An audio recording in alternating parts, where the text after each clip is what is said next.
Hariom, good morning to all of you. मेरा channel Lakshya coaching JK में आपका स्वागत है। चलिए नेक्स्ट क्वेश्चन में आते हैं। लगातार प्राकृतिक संख्याओं का योग हमें निकालना है। तो देखिए ये प्राकृतिक संख्या है, तो जब भी प्राकृतिक संख्या का योग निकालना होता है तो ये 100 है तो 100 ले लेंगे और इसकी अगली संख्या 101। ठीक, इन दोनों में आधा कर दो, हमारा आसानी से आधा 100 हो जाएगा। तो 100 का आधा कर देंगे तो होगा कितना, 50। अब 50 से इसमें गुणा करोगे तो एक तो जीरो रह जाएगा, 5 एकम में 5, 5 जीरो जा जीरो, 5 एकम में 5, ये 50 50 ये आंसर हो गया। ठीक है, इसी प्रकार से ये दूसरा क्वेश्चन भी देख लो। 199 है, 199, 199 गुणे कितना हो जाएगा भैया, 200 हो जाएगा। हम आधा 199 का कर नहीं पाएंगे, दशमलव में आएगा, 200 का आधा कर देंगे तो होगा 100। और 100 से 199 में कर दोगे तो 199 और ये 2 जीरो, ये आंसर हो गया। ठीक है जी, किसका है ये, प्राकृतिक संख्याओं का सम। याद रखना कि ये 1 से आरंभ हो तभी हम निकालेंगे।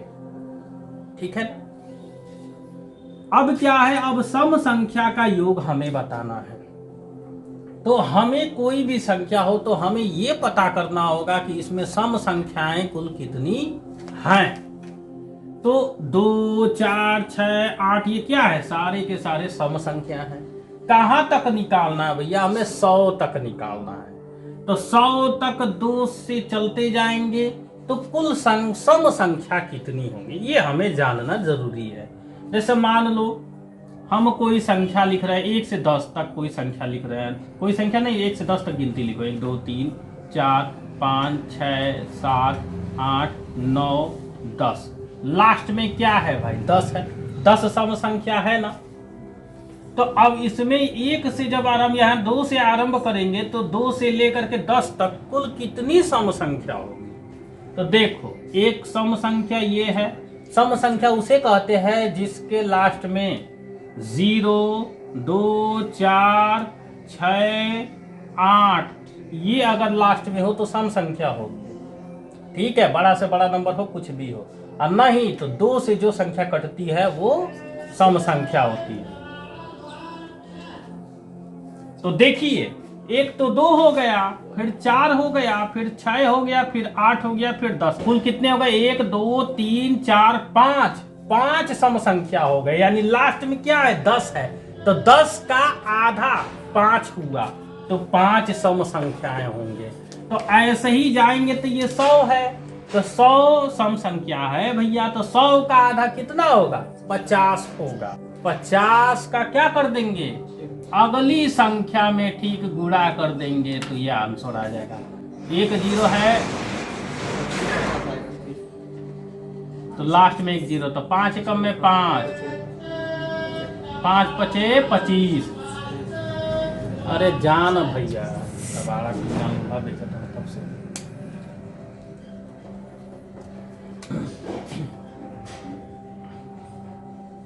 तो देखो 5 एकम में 5, 5 पचे 25 और ये लास्ट में 1 जीरो, 1 जीरो, ये आंसर हो गया।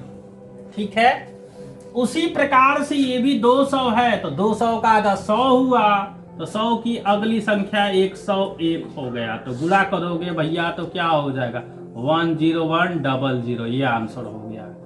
ठीक है, देखो ये सम संख्या दिया, अगर मान लो यहां पर लिख दिया 201, अब बोला क्या है, सम संख्या। तो एक बात बताओ, 201 सम संख्या है नहीं, तो 201 को छोड़ देंगे तो 201 के पहले क्या आएगा, 200।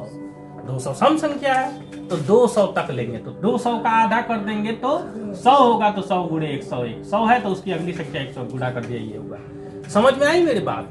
ये क्या है, आपका विषम संख्या है, लेकिन निकालना क्या है, सम। तो इसके पहले जो सम संख्या होगा उसका आधा कर देंगे और गुणा करके निकाल देंगे। कन्फर्म समझ आया। चलिए नेक्स्ट क्वेश्चन में आते हैं, विषम संख्या। ये तो मैंने सम संख्या को बताया, अब विषम संख्या की बात करते हैं। 1 3 5 ऐसे 100 तक जाएंगे। 100 आपका क्या है, सम संख्या है, विषम संख्या नहीं है। तो 100 को छोड़ेंगे यानी 99 तक जाएंगे, तो भैया ध्यान रखना 99 तक जाएंगे। तो हम क्या करने, जिस प्रकार से ये हमने पता किया 100 तक है, तो आधा जो है सम संख्या हुआ, तो आधा क्या होगा, विषम संख्या होगा।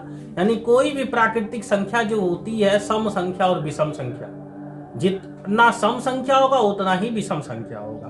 तो 100 का आधा मैंने कर दिया 50, तो 50 सम संख्या हुआ, तो 50 क्या होगा, विषम संख्या होगा। तो इसमें अगर 100 है तो 100 का आधा सम संख्या यानी 50 सम संख्या हो गया, तो 50 क्या होगा, विषम संख्या होगा। ठीक है, 50 क्या होगा, विषम संख्या होगा।